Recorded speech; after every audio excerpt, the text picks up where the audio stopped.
कुछ लोगों का कहना है कि इंडिया में फ्रीडम ऑफ स्पीच खत्म हो चुकी है, यहाँ पे गवर्नमेंट को क्रिटिसाइज नहीं कर सकते, गवर्नमेंट के लॉ को क्रिटिसाइज नहीं कर सकते, इस वजह से शर्जील इमाम और उमर खालिद को बेल नहीं मिली है। लेकिन वही भारत के जेएनयू इंस्टीट्यूट में इस तरह के नारे लगाए जाते हैं कि मोदी और शाह तेरी कबर खुदेगी जेएनयू की धरती पे।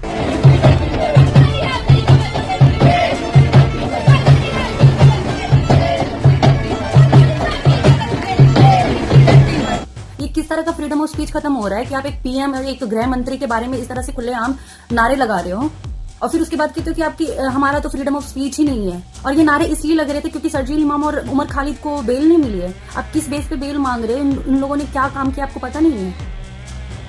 5 लोगों को बेल मिल गई, इन दोनों को इसलिए नहीं मिली क्योंकि इनके खिलाफ इनफ सबूत थे दिल्ली दंगे को भड़काने के लिए। और कुछ तो ऐसे वीडियोज है जो पूरे सोशल मीडिया पे और दिख रहा है कि किस तरह के दंगे भड़काने की, किस तरह से कम्युनल वायलेंस क्रिएट करने की कोशिश कर रहा था। उमर खालिद कहता है कि इंडियन गवर्नमेंट कश्मीर को ऑक्यूपाई कर रखा है। Program is basically about against the occupation of Kashmir by the Indian state, and I make it very apparent here. I'm not from Kashmir, but I believe that what is happening in Kashmir is an Indian occupation of Kashmir. What is happening in Kashmir is an Indian occupation of Kashmir.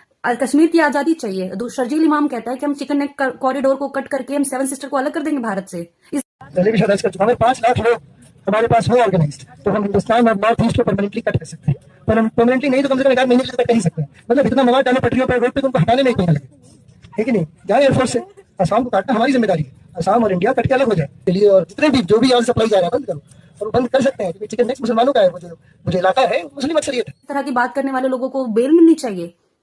आप उनकी अगुवाई कर रहे हो और फिर कहते हो कि हमारा तो फ्रीडम ऑफ स्पीच नहीं है। आप भारत के अगेंस्ट बोल देते हो, गवर्नमेंट के अगेंस्ट नहीं बोल रहे हो, आप भारत के अगेंस्ट बोल रहे हो। इस तरह के लोगों को बेल मिलने के बाद हमारी सोसाइटी में क्या मैसेज जाएगा? क्या गवर्नमेंट क्या है? भारत में रह के भारत के अगेंस्ट बोलो। शर्जील इमाम और उमर खालिद ना तो पाकिस्तानी है ना तो बांग्लादेशी है, वो इंडियंस है और इंडियंस होने के बाद भी इस तरह की बातें कर रहे हैं। उसके बाद फिर यही लोग कहते नहीं, इंडिया में तो फ्रीडम ऑफ स्पीच नहीं है, हम तो गवर्नमेंट के लॉज के खिलाफ नारे लगा रहे थे। लेकिन आप किस तरह की बात करो, एक पीएम और एक गृह मंत्री के बारे में आप ये कह रहे हो कि तुम्हारी कबर खुदेगी जेएनयू की धरती पे।